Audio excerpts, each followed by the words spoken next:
The majority of the world is currently on lockdown due to you-know-what. At least most countries around the world are enforcing shelter-in-place orders, which all but the most conspiratorial of conspiracy theorists and loyal fans of certain radio talk show hosts are following. Luckily, those two groups are far outnumbered by those taking heed to warnings to stay at home if possible. And it means that unless people are key workers who happen to work in essential industries, they're not driving. Fewer people driving means fewer cars on the road and a lower daily consumption of fossil fuels.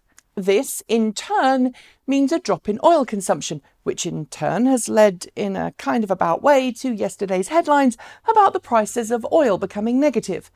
And that's led to some pretty crazy claims along with those news stories, like how petrol stations will now be paying you to fill up, or how it will spell the end for electric vehicles. I've heard even crazier stories in the last 24 hours, but I'm not going to waste your time repeating them here. Instead, I'm going to try and explain what is going on and why this won't be the end of EVs. Yeah, I know. I'm talking about the nemesis of every good electric vehicle fan out there, fossil fuel. But I think there's so much disinformation flying around that I'm going to try and give you a brief primer to explain what's really going on. Let's start with the basics. Oil-producing nations like the US, Russia, Saudi Arabia, Brazil, Venezuela, Norway make millions of barrels of unrefined crude oil per day. In fact, the top 20 oil-producing nations in the world each mine more than 1 million barrels per day. Even a small nation like Barbados managed to churn out 1,000 barrels of crude oil per day. And in case you were interested, a barrel of crude oil equals about 19 gallons of gasoline. Every day, more than 80 million barrels of oil are extracted from the earth, the equivalent of more than 1.5 billion gallons of gasoline. And in recent months, because of a spat over oil prices between Russia and Saudi Arabia, two of the largest oil-producing countries in the Organization of Petroleum Exporting Countries, or OPEC if you prefer, more oil has been produced than is actually needed. And when there's a surplus of oil, the price of oil drops. And in this case, the argument over pricing and subsequent oversupply happened just as the world was shutting down to slow the spread of coronavirus, which of course resulted in fewer people going anywhere at all, which led to oil consumption dropping off the metaphorical cliff. Which brings us to that negative oil price, and as many things in life, it's all to do with Wall Street. You see, while you might think that Wall Street just trades in shares and companies, it also trades commodities, including grain and oil, among many, many other things. And in the case of oil, it works like this. A trader sees that an oil producer has oil they've just taken out of the ground, and they're looking for people to promise to buy and transport the oil when it makes its landfall wherever the trader is. Traders buy the rights to those barrels in something called the futures market. And just before that oil actually arrives, they'll sell the rights to those barrels to an oil refinery, a government, or some other entity that has a need for crude oil. Because let's face it, there are a lot of things in our world today that are made from oil. Those traders, well, they make their profit and disappear off to invest that profit in something else.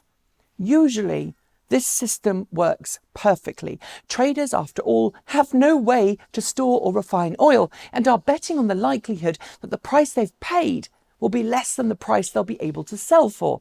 And in a world where you can't get enough oil, that works nicely. But right now, oil refineries and stockpiles are full. They don't need huge amounts of oil, and so they're not buying oil from those traders. But the traders have been getting desperate, as they can be fined if they don't take possession of the oil, and they also have no way of physically doing that. And thus, they've literally been paying those who do have capabilities to store and refine the oil to take it off their hands, which is why we're left with a negative oil price. Now we've covered what's really been going on with oil prices, let's explain how it's going to relate to electric cars. And before I do that, I should probably note that no, gas stations aren't suddenly going to pay you to fill up, no matter what your crazy aunt or uncle says. That's because in the little scenario I've just laid out above, while the traders on Wall Street are losing money by paying people to take oil off their hands, the people who end up benefiting from that the refiners and other entities with the ability to actually store and/or refine oil get to sell that oil on as they usually would. Sure, the price of gasoline and diesel is dropping because of lower demand and lower overheads for refineries. I mean, in some cases, they're actually getting oil for free. But there's a big difference between free and lower priced, especially when your average motorist isn't able to take advantage of having all of those oil barrels. So where does this leave us? And where does it leave the notion that this is all bad news for electric cars?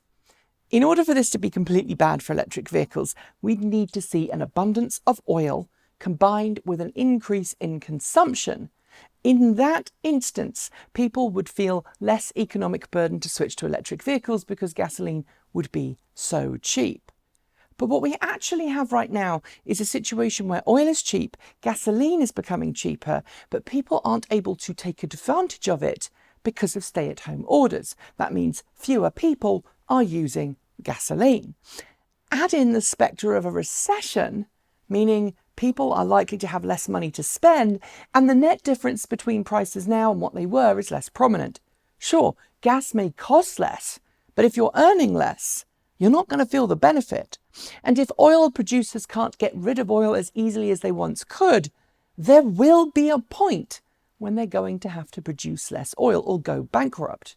And that will drive the price back up.